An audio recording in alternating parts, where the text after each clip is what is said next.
4,000 years ago, an ordinary man received precisely that kind of call. His name was Abram, later known as Abraham, and his story is so extraordinary that it continues to influence more than half of the world's population to this day. Three of the world's largest religions, Judaism, Christianity, and Islam, regard him as their spiritual father.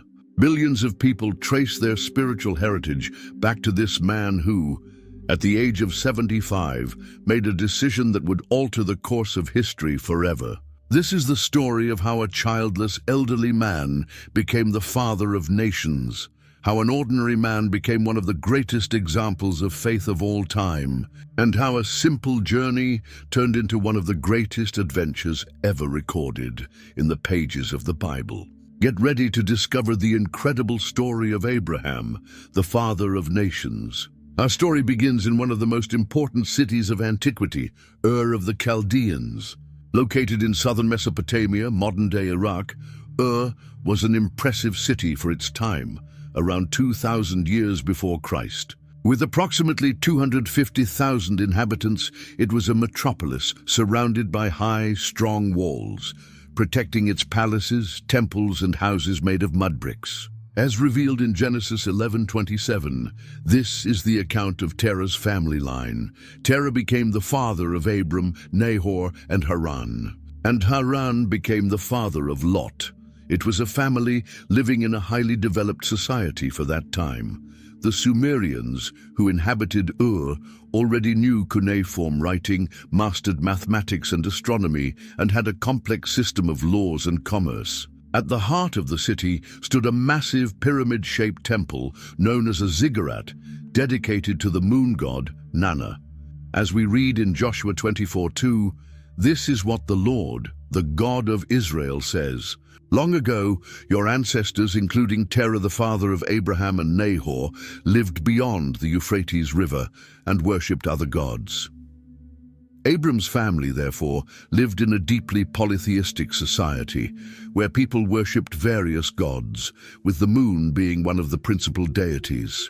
In Genesis 11:28-29, the Bible recounts a tragic event in the family. While his father Terah was still alive, Haran died in Ur of the Chaldeans, the land of his birth. Abram and Nahor both married. The name of Abram's wife was Sarai, and the name of Nahor's wife was Milcah. She was the daughter of Haran, the father of both Milcah and Iscah. After Haran's premature death, his son Lot came under the care of his uncle Abram, a decision that would have great consequences in the future. Ur was an important commercial hub, strategically located near the Euphrates River. Merchants traveled throughout the region, trading goods such as wool, dates, grains, and precious metals. Terah's family was likely involved in this prosperous trade, as we later see that they owned considerable wealth in livestock and servants. Then something extraordinary happened. As we read in Genesis 11:31, Terah took his son Abram, his grandson Lot, son of Haran, and his daughter-in-law Sarai, the wife of his son Abram, and together they set out from Ur of the Chaldeans to go to Canaan. But when they came to Haran, they settled there. The text does not tell us exactly why Terah decided to leave Ur, but this decision marked the beginning of a great journey. The family caravan traveled about 1,000 kilometers north, following the course of the Euphrates River until they reached the city of Haran in present-day southeastern Turkey. It was a well-established trade route, but still dangerous, prone to bandit attacks and the harsh desert climate. The family settled temporarily in Haran, and there Terah died. As Genesis 11:32 states, Terah lived 205 years, and he died in Haran. It was in Haran that the most crucial moment of this part of the story occurred. In Genesis 12:1-3, we read about God's revolutionary call. The Lord had said to Abram, "Go from your country, your people, and your father's household to the land I will show you. I will make you into a great nation, and I will bless you. I will make your name great, and you will be a blessing. I will bless those who bless you, and whoever curses you I will curse. And all peoples on earth will be blessed through you." This call was absolutely unique for its time. In a world where every city and region had its own gods, here was one God making extraordinary promises to an ordinary man. The request was radical: leave everything, land, family, security, to follow an unknown path. As Hebrews 11:8 reminds us, by faith Abraham, when called to go to a place he would later receive as his inheritance, obeyed and went, even though he did not know where he was going. God's promises were grand. A great nation would come from Abram. His name would become famous, and through him, all the families of the earth would be blessed. It is important to note that at this moment, Abram was 75 years old, and his wife Sarai was barren, as Genesis 11:30 states. Now Sarai was childless because she was not able to conceive. Humanly speaking, the promise of a great nation seemed impossible. Abram's response to the call was immediate. Genesis 12:4 records, "So Abram went as the Lord had told him, and Lot went with him." The caravan that departed from Haran was substantial. Verse 5 provides more details. He took his wife Sarai, his nephew Lot, all the possessions they had accumulated, and the people they had acquired in Haran, and they set out for the land of Canaan. It was an enormous logistical undertaking. They needed to transport tents, utensils, and provisions while tending to their flocks of sheep and cattle. The journey would be long and full of challenges. They would have to cross unknown territory, negotiate passage with local tribes, find pasture and water for the animals, and rely entirely on divine guidance. Abram's call marks a pivotal moment in the history of salvation. It was the beginning of God's plan to redeem humanity through a chosen people. As we see later in Galatians 3:8, Scripture foresaw that God would justify the Gentiles by faith and announce the gospel in advance to Abraham. All nations will be blessed through you. Abraham's obedience established a pattern that would be repeated throughout biblical history. Moses being called to free Israel, Samuel to be a prophet, David to be a king, and the disciples to follow Jesus. In each case, God called ordinary people for extraordinary purposes, demanding faith and obedience from them. And so, guided only by God's promise, Abraham set out for Canaan. He did not know that his journey was only beginning, nor that he would face even greater challenges ahead. But his willingness to obey the divine call would transform him into the father of many nations and an eternal example of faith. After the long journey from Haran, Abraham finally arrived in the land of Canaan. In Genesis chapter 12, verse 6, we read, Abram traveled through the land as far as the site of the great tree of Moreh at Shechem. At that time, the Canaanites were in the land. Canaan was a rich and fertile region, stretching from the Jordan River to the Mediterranean Sea, a land that the Egyptians called a land flowing with milk and honey because of its fertility. The region had a diverse geography, with fertile coastal plains to the west, mountains in the center, and the Jordan Valley to the east. The climate varied by region, milder near the sea, dry inland, with two main seasons, rainy and dry. It was a strategically located land, serving as a bridge between the great civilizations of Egypt and Mesopotamia. At that time, Canaan was not a unified kingdom, but a collection of independent city-states, each with its own king. The Canaanites were known for their advanced agriculture and trade, but also for their pagan religious practices, which included human sacrifices and immoral rituals. As Genesis chapter 12, verse 7 tells us, the Lord appeared to Abram and said, "To your offspring I will give this land." So he built an altar there to the Lord, who had appeared to him. This was a significant moment, the first altar built by Abraham in the Promised Land, marking the beginning of a new era of worshipping the true God in a land filled with idols. But soon came the first great trial. In Genesis chapter 12, verse 10, we read, "Now there was a famine in the land, and Abram went down to Egypt to live there for a while because the famine was severe."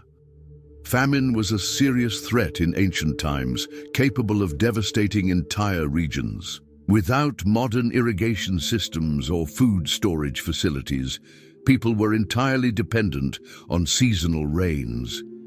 The decision to go to Egypt was understandable. The Nile Valley, with its natural irrigation system, rarely suffered from severe droughts. However, as he approached Egypt, Abraham faced a new dilemma. In Genesis chapter 12, verses 11 to 13, he says to Sarai, "I know what a beautiful woman you are. When the Egyptians see you, they will say, 'This is his wife.' Then they will kill me, but will let you live. Say you are my sister, so that I will be treated well for your sake, and my life will be spared because of you." Abraham's fear was not unfounded. Egyptian pharaohs had absolute power and could take whatever they desired. However, his decision to lie or tell a half-truth, since Sarai was his half-sister, showed a momentary lapse in trust in divine protection. As predicted, Sarai was taken into Pharaoh's palace, as we read in Genesis chapter 12, verses 15-16. When Pharaoh's officials saw her, they praised her to Pharaoh, and she was taken into his palace. He treated Abram well for her sake, and Abram acquired sheep, cattle, male and female donkeys, male and female servants, and camels. But God intervened to protect Sarai. In Genesis chapter 12, verses 17 to 20, we see that the Lord inflicted serious diseases on Pharaoh and his household because of Sarai. When Pharaoh discovered the truth, he returned Sarai to Abraham and expelled them from Egypt, allowing them to keep all the wealth they had acquired. Back in Canaan, Abraham and Lot faced a new challenge. In Genesis chapter 13, verses 5 to 7, we read, "Now Lot, who was moving about with Abram, also had flocks and herds and tents. But the land could not support them while they stayed together, for their possessions were so great that they were not able to stay together, and quarreling arose between Abram's herders and Lot's herders. Then Abraham made a wise and generous decision. In Genesis chapter 13, verses 8 to 9, he says to Lot, "Let's not have any quarreling between you and me, or between your herders and mine, for we are close relatives. Is not the whole land before you? Let's part company. If you go to the left, I'll go to the right. If you go to the right, I'll go to the left." Lot chose the region that appeared most prosperous, the well-watered plains of the Jordan, which looked like the garden of the Lord. In Genesis chapter 13, verse 12, we see that Lot lived among the cities of the plain and pitched his tents near Sodom. This choice would have serious consequences in the future. After the separation, God renewed his promise to Abraham in Genesis chapter 13, verses 14 to 17. The Lord said to Abram after Lot had parted from him, "Look around from where you are, to the north and south, to the east and west. All the land that you see, I will give to you, and your offspring forever. I will make your offspring like the dust of the earth, so that if anyone could count the dust, then your offspring could be counted." Not long after, a larger conflict arose in the region. In Genesis chapter 14, we learn about a war between two groups of kings, 4 kings from the east against 5 kings from the region of the Dead Sea, including the kings of Sodom and Gomorrah. The 4 kings from the east won the battle and took captive the inhabitants of the defeated cities, including Lot.